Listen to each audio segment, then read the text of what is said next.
दुनिया की सबसे प्राचीन भाषाओं में से एक है संस्कृत, जिसे देववाणी भी कहा जाता है। लेकिन क्या ये सिर्फ पुरानी किताबों तक सीमित है या फिर आज भी इसका महत्व उतना ही गहरा है?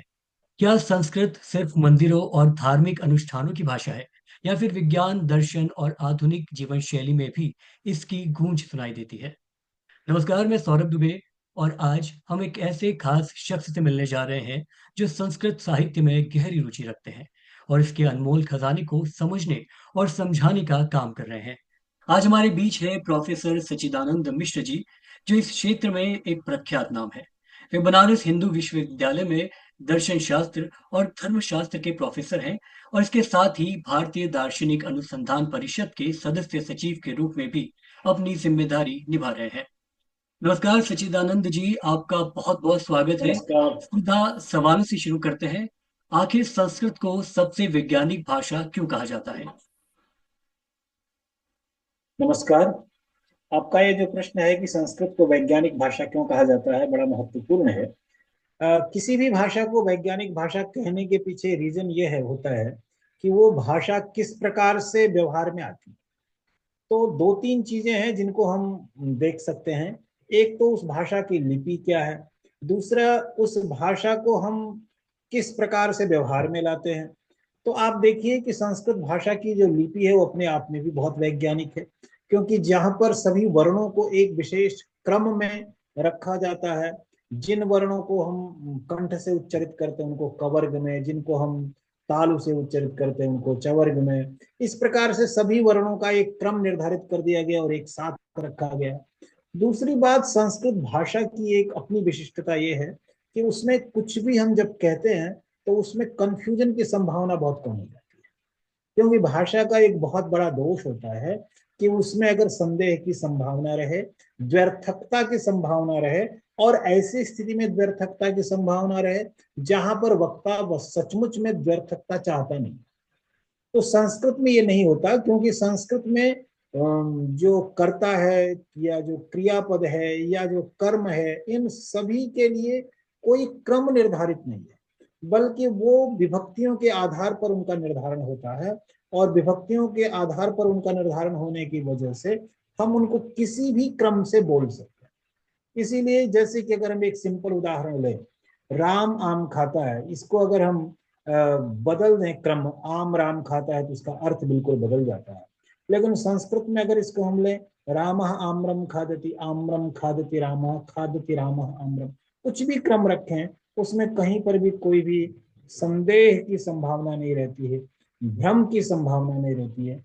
तो ये एक वैज्ञानिक भाषा इसलिए है क्योंकि उसकी जो उसका जो स्ट्रक्चर, उसकी जो संरचना है, वो अपने आप में भी वैज्ञानिकता का पुतले हुए है। तो भाषा और उसकी जो लिपि, दोनों ही बहुत वैज्ञानिक। लेकिन क्या अक्सर ये देखा जाता है कि संस्कृत को किसी धर्म विशेष से जोड़कर देखा जाता है? माना जाता है कि एक धार्मिक भाषा है। तो मैं ये जानना चाह रहा हूँ कि क्या वाक़ई में संस्कृत धर्म से जुड़ी भाषा है या इससे भी बहुत आगे बढ़कर है ये भाषा? देखिए, पहली बात तो जब हम ये बात करते हैं कि संस्कृत किसी धर्म विशेष से जुड़ी हुई भाषा है, तो ये अपने आप में बहुत समस्या की बात रहती है। क्योंकि हम किस धर्म की बात कर रहे हैं, हिंदू धर्म की अगर बात कर रहे हैं, तो आपको मैं बता दूं कि बहुत सारे महत्वपूर्ण ग्रंथ जो कि जैन दर्शन के हैं, जैन धर्म के हैं, वो संस्कृत भाषा में लिखे गए हैं। इसी प्रकार से बहुत सारे महत्वपूर्ण ग्रंथ बौद्ध दर्शन के और बौद्ध धर्म के हैं जो संस्कृत भाषा में लिखे गए हैं। तो ये कहना कि संस्कृत किसी धर्म की भाषा है, ये अपने आप में सही नहीं होगा। तो संस्कृत केवल धर्म की भाषा नहीं है, बल्कि संस्कृत विचार की भाषा है। क्योंकि हम उस भाषा में, जिस भाषा में सोचते हैं, उस भाषा में अपने आप को अभिव्यक्त करते हैं। तो एक समय ऐसा था जिस समय में संस्कृत अभिव्यक्ति की भाषा हुआ करती थी। उस समय जबकि विदेशों से भी लोग पढ़ने आते थे, तो यहाँ पर अभी जिस प्रकार से विदेशों में लोग पढ़ने जाते हैं तो टोफल एग्जाम पास करना पड़ता है और उसको पास करने के उपरांत ही वो पढ़ पाते हैं। उसी प्रकार से जब भारत में लोग आते थे पढ़ने के लिए, तो उनको संस्कृत की परीक्षा पास करनी पड़ती थी और उसमें उत्तीर्ण हो जाने के उपरांत ही उनका प्रवेश यहाँ तक हो पाता था। तो संस्कृत में आयुर्वेद के भी ग्रंथ हैं, संस्कृत में बहुत सारे विज्ञान के भी ग्रंथ हैं, और संस्कृत में अर्थशास्त्र का के ग्रंथ हैं, दर्शन का विपुल साहित्य संस्कृत भाषा में है। इसके अलावा और भी बहुत सारे विषय हैं जिनके बारे में, गणित के बहुत महत्वपूर्ण ग्रंथ संस्कृत भाषा में हैं।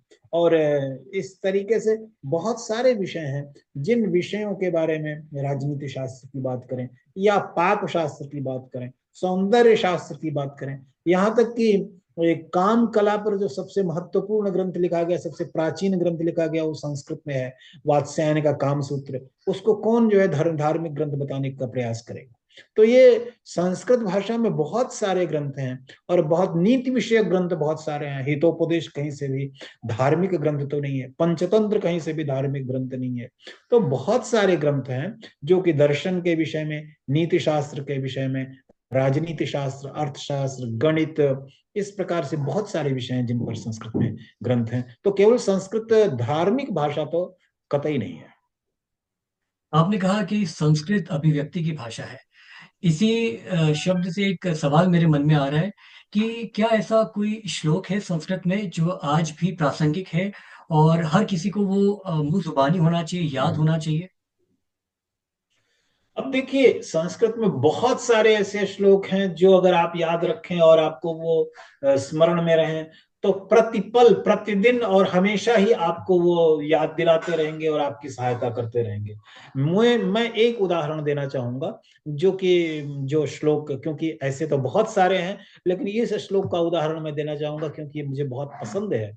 एक श्लोक है, अजरा मरवत प्राज्ञो विद्यामर्थम च चिंतयेत गृहीतैव केशेषु मृत्युना धर्ममाचरेत्। इसका अभिप्राय है कि जो बुद्धिमान व्यक्ति है उसको अजर और अमर की तरह, अजर का तात्पर्य है कि जिसको बुढ़ापा कभी नहीं आएगा, अमर का तात्पर्य जो कभी मरेगा नहीं, वह विद्या और अर्थ के बारे में हमेशा चिंतन करता रहे, हमेशा विद्या अर्जन के लिए और अर्थ का, धन का अर्जन करने के बारे में सोचता रहे। और उस प्रकार से कि जैसे कि मृत्यु ने शिखा पकड़ रखी है, कभी भी मृत्यु आ सकती है, कभी भी हम मर सकते हैं, ये सोचते हुए हमेशा धर्म का आचरण करें। धर्म का आचरण करने का तात्पर्य यह है कि हम हमेशा नीति परक आचरण करें, नैतिकता के दायरे में रहें, मोरलिटी के दायरे में रहें, उसकी सीमा का अतिक्रमण न करें। जी, बिल्कुल बिल्कुल। अ, इसी से मुझे एक और सवाल मेरे जहन में आ रहा है, क्योंकि आजकल के जो युवा है वो हम देखते हैं कि किस तरीके से इंग्लिश मीडियम की तरफ भाग रहे हैं। वो अंग्रेजी को ज्यादा अपना रहे हैं, यहाँ तक कि हिंदी से भी ज्यादा प्राथमिकता वो अंग्रेजी को देते हैं। तो ऐसे में युवाओं के मन से ये सवाल उत्पन्न होता है कि क्या संस्कृत सीख कर करियर बनाया जा सकता है? संस्कृत सीख करके कैरियर बनाया जा सकता है, इसमें तो कोई संदेह की गुंजाइश ही नहीं है।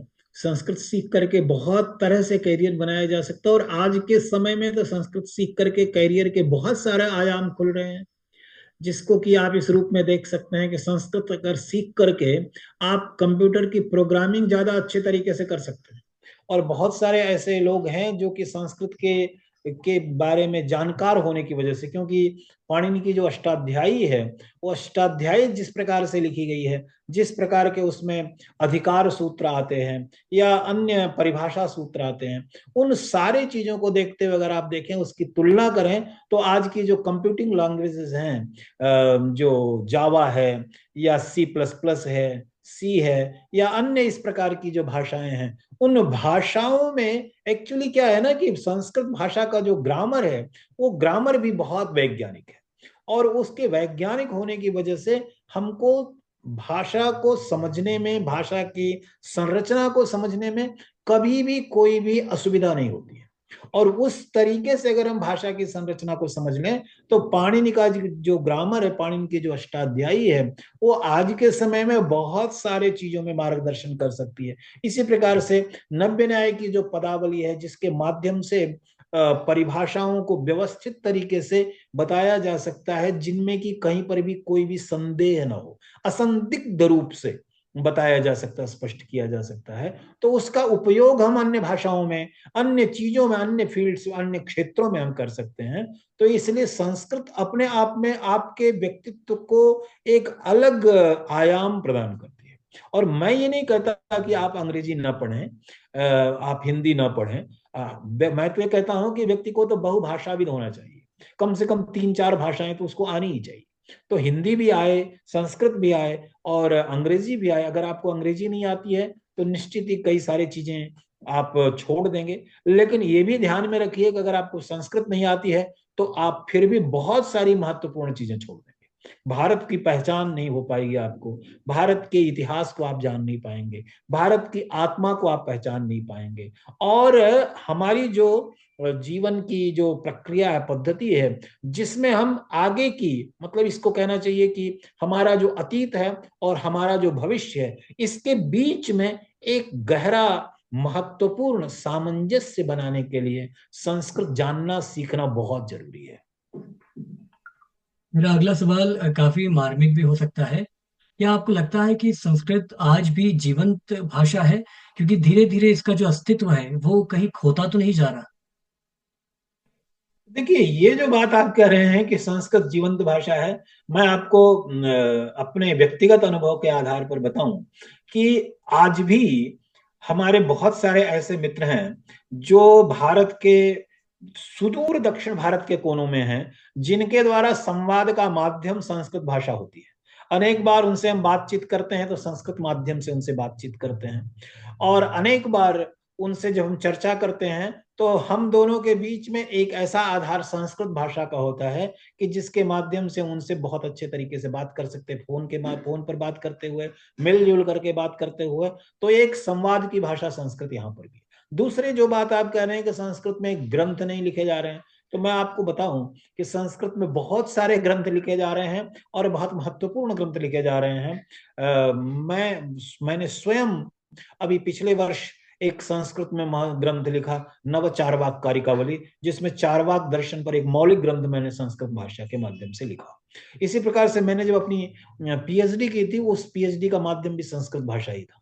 और ऐसी स्थिति में संस्कृत भाषा के माध्यम से हम शोध ग्रंथ भी लिख रहे हैं, संस्कृत भाषा के माध्यम से बहुत सारे उपन्यास, बहुत सारी कविताएं और बहुत सारे गीत, इसके अलावा बहुत सारी चीजें लिखी जा रही हैं। तो संस्कृत को मृत भाषा वही लोग कहते हैं जो सचमुच में संस्कृत नहीं पढ़े हैं, संस्कृत को नहीं जाने हुए हैं, और उन्हीं लोगों को लगता है कि संस्कृत अपना महत्व खोती जा रही है। मुझे तो ऐसा लगता है कि संस्कृत का भविष्य बड़ा उज्जवल है, और आने वाले समय में संस्कृत अपने आप को और समृद्ध कर रही है, क्योंकि नए नए विषयों पर संस्कृत में लिखा जा रहा है। केवल जिन विषयों पर पहले लिखा जा रहा था, केवल उन्हीं विषयों पर संस्कृत में नहीं लिखा जा रहा है, बल्कि आज के समय में तो संस्कृत भाषा में कंप्यूटर के विषय में भी लिखा जा रहा है और अभी चीजों के बारे में लिखा जा रहा है। जी, बहुत बहुत शुक्रिया। आज के इस संवाद में हमने संस्कृत साहित्य के उन पहलुओं पर चर्चा की जिनकी जानकारी और समझ हमारे समाज के लिए अत्यंत महत्वपूर्ण है। प्रोफेसर सच्चिदानंद मिश्र जी का योगदान भारतीय दार्शनिक परंपरा को जीवित रखने में अनमोल है। उनकी बातें न केवल विद्वानों के लिए प्रेरणादायक है, बल्कि आम जनता के लिए भी एक नए दृष्टिकोण की पेशकश करती है। हमारे साथ जुड़ने के लिए आपका बहुत बहुत धन्यवाद। वीडियो पसंद आई हो तो चैनल को लाइक, सब्सक्राइब और शेयर करना बिल्कुल ना भूलें। नमस्कार।